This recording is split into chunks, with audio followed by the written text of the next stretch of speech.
We are all here tonight, and many people are sitting at home watching, because something powerful once appeared on a movie screen and captured their attention. In 2007, Star magazine published a story that Tom Cruise tried very hard to hide. They claimed that he spent $10 million building something underground at his ranch in Colorado. It wasn't a wine cellar or a place to store old furniture. They said it was a hidden bunker built for 10 people, complete with a special air filtration system. According to the magazine, the bunker was meant to protect people from alien contamination. Tom's team immediately denied the rumors, but construction workers later revealed that they had already seen unusual things under the 320-acre property. What they found there was connected to some of Tom's deepest Scientology beliefs, and the timing wasn't random. All of this happened when Tom reached one of the most secretive and dangerous levels of the church. Tom Cruise was born on July 3, 1962, in Syracuse, New York. From his earliest days, life did not feel steady or predictable. His mother, Mary Lee, worked as a special education teacher and tried her best to keep the family stable. But his father, Thomas Cruise Mapotha, struggled to keep a job and carried a lot of anger inside him. Because of this, the family kept moving from place to place, and Tom ended up attending 15 schools in just 12 years. Every time he got comfortable in one place, they moved again. Every time he made one friend, he had to leave and start all over. Tom later revealed that his father was a bully and a coward, someone who smiled before hitting you. He said his father could make you feel safe for one moment and instantly turn the room into something frightening. Tom learned early that he needed to defend himself, not through strength, but by watching every step he took and preparing for whatever might happen next. Home felt like a maze filled with hidden traps, and he never knew which direction was safe. School didn't offer much comfort either. When Tom was 7 years old, teachers diagnosed him with dyslexia, but even after that, nothing improved. He was moved from school to school as his father kept changing jobs. He was always the new kid, the one who couldn't read fast enough. Kids made fun of his crooked teeth and his short height. Teachers assumed he was lazy, and Tom felt more lost with each passing year. Sometimes he memorized what the teacher read aloud and repeated the words later so no one would know that he couldn't actually read them. It became a heavy secret he carried alone. Every classroom felt like a test he didn't know how to prepare for. Then, in 1974, everything changed. Tom was 12 years old when his mother decided she couldn't take her husband's behavior any longer. She quietly told Tom and his 3 sisters to pack their bags and hide them. When the moment was right, they slipped away from Ottawa and returned to Louisville. She filed for divorce soon after. Tom's father followed them and begged her to take him back, but she refused. Tom watched his mother work multiple jobs to keep the family afloat, while he delivered newspapers to help out and massaged her feet after long shifts. Years later, in 1984, when Tom tried to reconnect with his father, the man agreed to meet only on the condition that Tom never asked about the past. His father died shortly after, still very young, and the years of trauma remained a painful memory Tom had to carry into adulthood. After the escape from his father, Tom searched for purpose. At 14, he entered St. Francis Seminary School in Cincinnati because he thought he wanted to become a priest. He had been inspired by Father Rick Schneider, a priest who visited his school in Louisville. Tom took the IQ test required for the seminary and barely passed, but he was accepted. Soon he was living a strict life filled with daily mass, prayers, and routine. His friend Shane later remembered how serious Tom was about it and how both boys felt that priests lived interesting lives. But after 1 year, Tom realized his heart wasn't fully in it. He later said he liked girls too much to give that part of life up. He left the seminary and returned to regular school, still unsure of what his future would become. School remained difficult. Tom graduated high school unable to read well. He described himself as functionally illiterate. His sister Lee helped him with schoolwork and assignments so he wouldn't fall behind. Even when he started getting film roles later, he depended on people reading scripts aloud so he could memorize lines by listening instead of reading. At 18, in 1980, Tom left Glen Ridge, New Jersey, and moved to New York City with almost no money. He gave himself 10 years to become an actor. He worked as a busboy, unloaded trucks, and went to every audition he could find. He walked into rooms filled with trained actors while all he had were instinct and determination. His first film appearance was a small role in the 1981 movie Endless Love, but it opened a door. That same year, he got a major part in Taps. The film cost $14 million to make and earned over $35 million.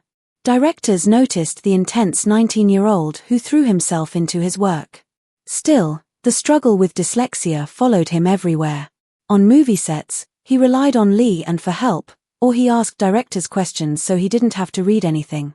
He memorized lines phonetically, studying them like melodies. Sometimes the effort was so exhausting that his legs ached and his head hurt, but he refused to quit. By the time he filmed Top Gun in 1986, he was still barely able to read. He won the role of Maverick over more than 200 other actors and flew in real F-14 Tomcats. He got sick in the air just like many of the cast members, but he pushed through. Top Gun cost $15 million to make and exploded into a worldwide success, earning $357 million. Navy recruiters later said interest in joining the military jumped by 500% because of the film. That same year, everything changed for Tom. He discovered Scientology's study technology, and he said it finally helped him learn how to read. He said he suddenly believed he could learn anything he wanted, and it transformed his confidence forever. Tom's career continued to grow. In The Color of Money, released in 1986, he acted alongside Paul Newman, who had been nominated for an Oscar 7 times and finally won for this film. Tom earned a Golden Globe nomination and learned discipline by watching Newman. The film made over $50 million in the United States and marked Tom's move into deeper dramatic roles. In 1988, he starred in Rain Man as Charlie Babbitt, opposite Dustin Hoffman. The film was made during the Writers Guild strike, and some scenes were written right before the strike began. Rain Man became the highest-grossing film of 1988, earning more than $350 million worldwide. It won 4 Oscars, including Best Picture. Critics said that Tom's character was the emotional center of the story, and his performance showed how far he had come from the confused boy who struggled in school.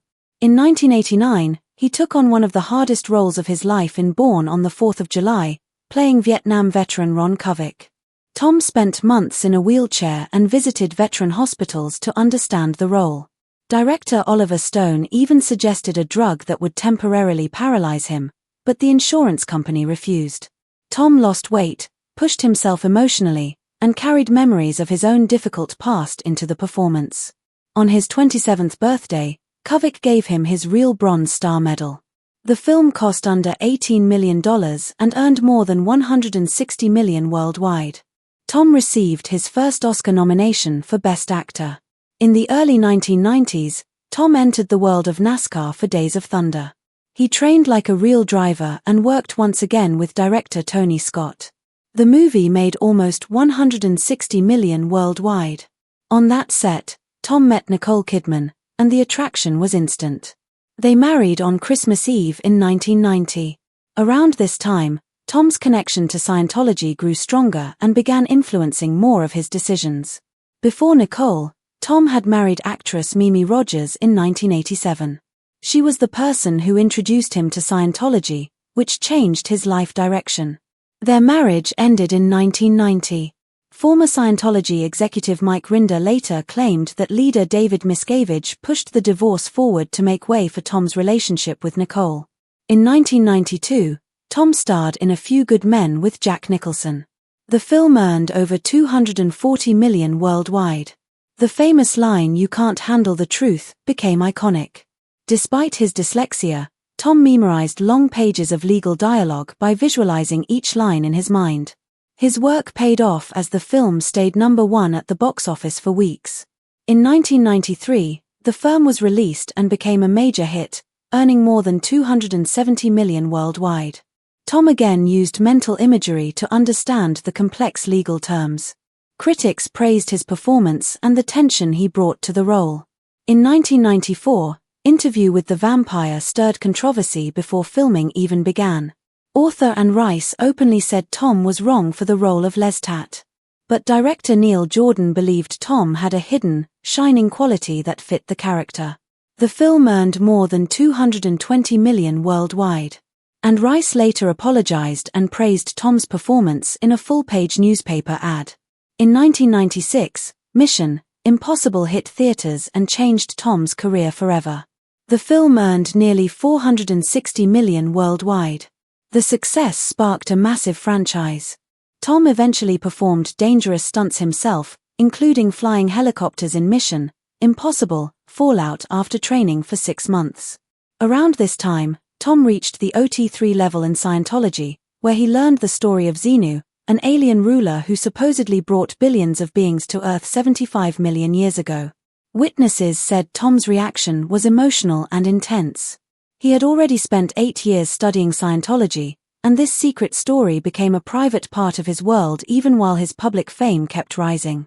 In December 1996, Jerry Maguire was released and became another major hit. Tom earned an Oscar nomination, and the film gave the world famous lines like "You complete me" and "You had me at hello." In 2001, he starred in Vanilla Sky, which made more than $200 million worldwide. The production shut down Times Square early on a Sunday morning to film one haunting scene where Tom ran through the empty streets. Tom's marriage to Nicole Kidman had begun in 1990 and was filled with both love and challenges. Together they adopted 2 children, Isabella Jane in 1992 and Connor Anthony in 1995, forming a family that blended Hollywood glamour with the deep influence of Scientology, shaping the next chapters of Tom's life in ways no one could fully see at the time. People once believed Tom Cruise and Nicole Kidman were completely solid, but everything changed in February 2001 when Cruise filed for divorce. The news froze the world for a moment. Later, former Scientology executive Mike Rinder wrote that David Miscavige had been deeply involved in shaping their relationship from the very beginning. He even visited the Days of Thunder set in Daytona while Tom and Nicole were growing close. According to Rinder, Miscavige pushed for Tom's first marriage to end so he could move forward with Nicole, because the church believed she would be a better fit. Years later, the HBO documentary Going Clear claimed that Cruise hired a private investigator to secretly wiretap Kidman's phone, though Tom's attorney denied the accusation. After their divorce, the church reportedly labeled Nicole a suppressive person, meaning she was considered a negative influence. From that point forward, the distance between Tom and Nicole grew wider and wider until they almost felt like strangers living in different worlds. Back in 2000, during the filming of Mission Impossible 2 in Sydney, the pressure on Tom was extremely high. The movie demanded long nights, huge action sequences, and constant rewrites. Thandai Newton, who co-starred in the film, remembered one balcony scene as one of the most stressful moments of her career. The dialogue felt weak and wasn't working, so Tom tried to help by switching roles with her to rehearse the scene from the opposite perspective. Instead of helping, it made everything worse. She later said it increased her anxiety and made her feel even more insecure. A week later, the scene was filmed again and the production moved on, but the tension behind the scenes reflected the emotional chaos Tom was already dealing with in his private life. Then came the moment almost everyone remembers, the Oprah Winfrey Show appearance on May 23, 2005. Instead of calmly promoting War of the Worlds, Tom jumped on Oprah's couch, shouted about his love for Katie Holmes, and acted in a way that surprised everyone. Within minutes, the clip spread across the internet and became one of the earliest viral videos of the new digital age. The excitement didn't stop there. Soon after, he criticized actress Brooke Shields for using antidepressants during postpartum depression and then got into a heated argument about psychiatry with Matt Lauer on The Today Show. Overnight, Tom went from beloved superstar to a target of non-stop jokes and criticism. Years later, he said that everything he expressed during those interviews had been real, and that many intense things had been happening in his life at once, but the world around him saw only chaos. Tom Cruise's life began shaking long before most people realized it. In August 2006, the situation exploded when Viacom chairman Sumner Redstone publicly attacked him in the Wall Street Journal. He said something very blunt: someone who hurts the company and sinks revenue should not be on the lot. It was an extremely harsh statement, especially toward one of the biggest stars in Hollywood. The hit came after his Oprah couch moment, after the public meltdown about antidepressants, and after Tom pushed Scientology so heavily that Mission Impossible 3 made almost $100 million less than the previous film in the United States.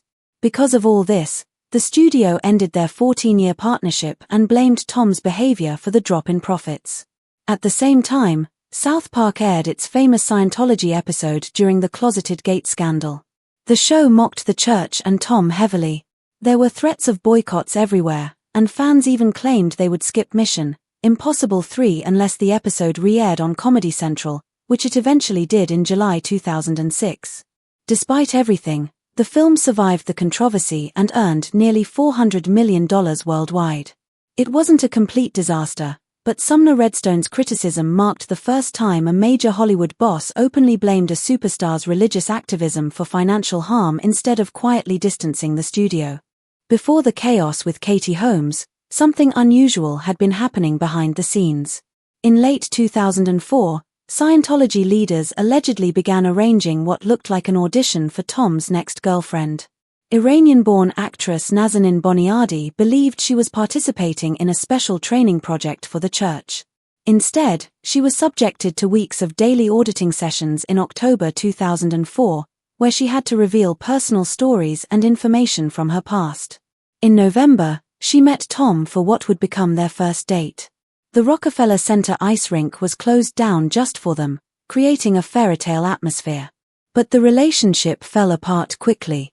By January 2005, Tom ended things. Nazanin later spoke about the experience, and the church punished her by sending her to a Scientology center in Florida, where she was forced to scrub toilets with toothbrushes and dig ditches at night. Only 3 months after that breakup, Tom appeared publicly with Katie Holmes. Their whirlwind romance moved at lightning speed. In November 2006, they married in a lavish ceremony in Italy. When Katie filed for divorce in June 2012, Tom later admitted in court that she did it to protect their daughter Sui from Scientology. Between June and Thanksgiving of that year, Tom saw Sui only 10 days, showing how much the separation fractured their family. Despite all the personal chaos, Tom remained a massive star. War of the Worlds, directed by Steven Spielberg, opened on June 29, 2005 with an astonishing $81 million worldwide on its first day. During Independence Day weekend, it pulled in another $64.9 million. It became the fastest-growing film of Tom's career at the time.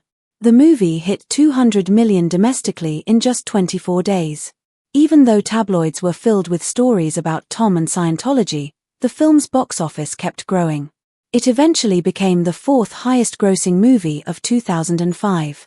In the United States, it earned $234.3 million, and internationally it made $372.6 million. It showed that Tom's global fan base remained loyal despite his personal controversies. Ironically, people noticed that the film's story about alien attacks echoed Scientology's belief in Xenu, the alien ruler said to have destroyed billions of souls. War of the Worlds remained Tom's highest-grossing movie until Ghost Protocol passed it in 2011. Its strong box office run showed that even during the worst media storm of his life, audiences still wanted to see him on screen. Then another major controversy arrived when Tom played Colonel Klaus von Stauffenberg in Valkyrie. In Germany, many officials and citizens pushed back. They said a Scientologist should not play a national hero who had tried to assassinate Hitler. Von Stauffenberg's own son publicly opposed the casting. In June 2007, the German Defense Ministry even blocked the filmmakers from shooting at the Bendler Block Memorial in Berlin, where Stauffenberg was executed. But within days, the decision was reversed, and officials claimed the original ban had applied to all productions, not just Valkyrie, even though they clearly had concerns about Scientology. Ironically, Germany's Federal Film Fund quietly gave the production $6.5 million. During filming, Tom wore the same type of eye patch Stauffenberg used, and the loss of depth perception caused him problems with balance. In August 2007, World War II aircraft decorated with swastikas flew over German towns for the film, creating more controversy. Valkyrie opened in December 2008, earning $8.5 million on its first day and eventually taking in $200 million worldwide. Critics softened, and audiences appreciated Tom's dedication. In June 2010, Tom returned with Night and Day, reuniting with Cameron Diaz 9 years after they worked together in Vanilla Sky. It was one of his first major releases after his divorce from Katie Holmes had become global gossip. He pushed himself hard on the stunts, especially in the massive running of the bulls sequence. Originally, visual effects teams planned to add digital bulls later, but Tom insisted on using real bulls along with motorcycles to make the scene feel authentic. The chase sequence ran through Seville, Cadiz, and parts of Universal Studios, with small cars crashing and racing through narrow streets. But despite all the effort, the film's opening day was the weakest he had seen since Far and Away in 1992. Even Valkyrie, which opened with $8.5 million, had done better. His personal drama was beginning to affect his box office numbers in the United States. Still, Night and Day earned $262 million worldwide. Audiences enjoyed the action, even though reviews were mixed, and the film's success later inspired the Bollywood remake Bang Bang. To understand why all these controversies kept following him, it's important to look at where his Scientology journey started. Tom joined the church in 1986 after actress Mimi Rogers introduced him to its teachings. 7 years later, in 1993, he reached the level known as OT3, where members learn the secret story of Xenu. According to Scientology, Xenu killed billions of souls 75 million years ago with hydrogen bombs dropped into volcanoes. These souls, called the Tans, supposedly attach themselves to humans and create emotional and physical problems. Tom reportedly almost quit the church when he reached this level because of the extreme beliefs, but he stayed and kept going. By 2005, he had reportedly reached OT7, a level where members believe they can control their inner universe and remove thousands of these spiritual attachments through intense auditing sessions. This growing belief system continued shaping the direction of Tom's life in ways few outside the church could fully understand. The church's influence over Tom Cruise became even stronger during his marriage to Nicole Kidman. Auditing sessions with David Miscavige used e-meters to measure reactions and push Cruise to make personal admissions. Former high-ranking member Mike Rinder later said the church even wiretapped Kidman's phone because they believed she was pulling Cruise away from Scientology. Whenever they felt Cruise was drifting, they set up special auditing sessions to bring him back under control. The 2015 documentary Going Clear revealed that the church worked quietly to distance Cruise from Kidman by turning their adopted children against her. It wasn't just about protecting their biggest celebrity member. It was about maintaining power. In January 2008, something leaked online that the church never wanted the public to see. It was a 9-minute video from 2004 showing Cruise receiving the Freedom Medal of Valor from Miscavige. The Mission Impossible theme played while Cruise spoke passionately about fighting suppression and helping SPS. He claimed Scientologists were the only true authorities on the human mind. He praised auditing, talked about defeating negativity, and even said Scientology cured his dyslexia, explaining that he could barely read before joining the church in 1986. The church tried hard to remove the video from the internet, but it spread everywhere within hours. Not long after, even darker stories began to surface. Former Inspector General Marty Rathbun revealed that Sea Org workers who earned around $50 a week were used to work on Cruise's personal properties. John Brousseau said he customized a luxury motorhome for Cruise, installed advanced sound systems, and supervised teams that renovated his Beverly Hills mansion in 2002. These workers even handled tiny tasks like fixing gutters and changing light bulbs. Brousseau eventually realized the work was mostly unnecessary, but it was done to show devotion to Miscavige's favorite celebrity. While Cruise enjoyed massive homes and comfort, these workers lived like unpaid laborers. Nazan Boniadi's story added another layer of controversy. In October 2004, she was told she had been selected for a secret mission. She was ordered to remove her braces, dye her hair, and break up with her boyfriend. She signed a strict contract and then learned that the mission was to become Tom Cruise's partner. She dated him for about 3 months, but things changed quickly after she made a small comment that reportedly upset Miscavige. Cruise became distant, and when she confided in a friend, she was punished with harsh physical labor, including scrubbing toilets with toothbrushes and cleaning tiles with acid. In 2010, she gave testimony to the FBI and later became a human rights activist. People also began noticing strange patterns in Cruise's marriages.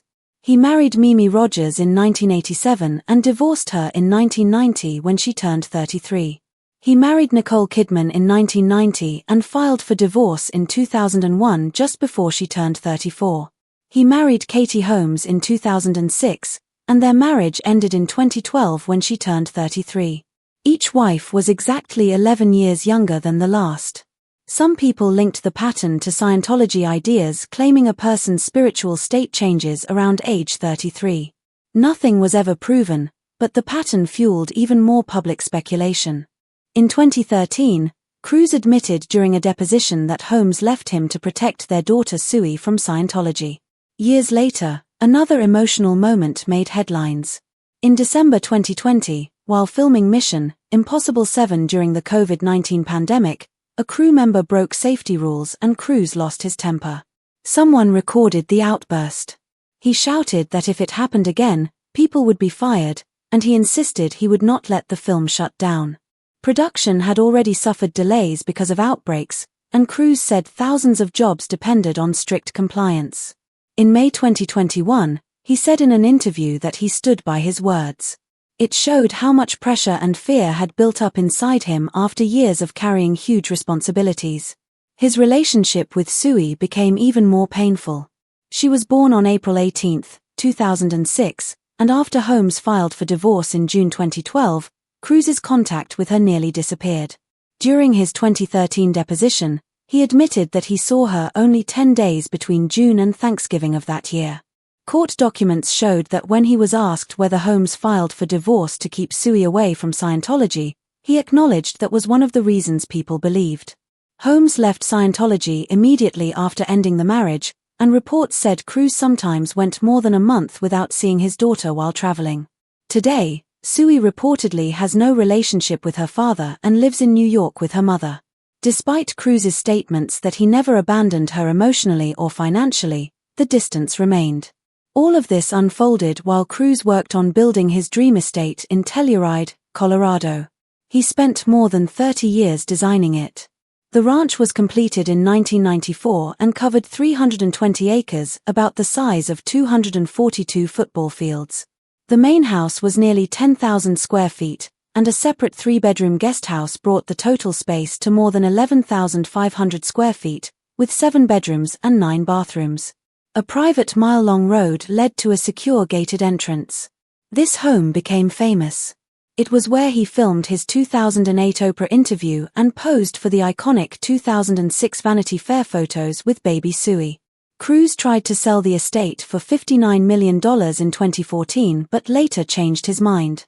In March 2021, he listed it again for $39.5 million, and it sold within a week. Then, in 2007, a strange rumor exploded across the tabloids. Star magazine claimed Cruise was building a $10 million underground bunker on the Telluride property. They described it as a sealed safe house built for 10 people, equipped with advanced air systems designed to filter out alien contamination. According to the report, the bunker was connected to Scientology's story about Xenu and the belief that alien spirits still influenced Earth. Cruise's spokesperson denied the claims immediately and said no such construction existed. Still, the rumor spread quickly because people already believed Cruise was deeply involved in Scientology's highest levels. The bunker rumor grew stronger when people connected it with the church's secret teachings. By 2005, Cruise was believed to have reached the OT7 level, one of the most advanced and costly stages in Scientology.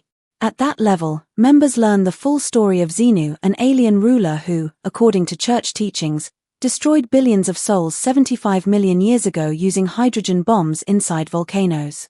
These lost souls, called the Tans, are said to attach themselves to humans and cause emotional and physical struggles.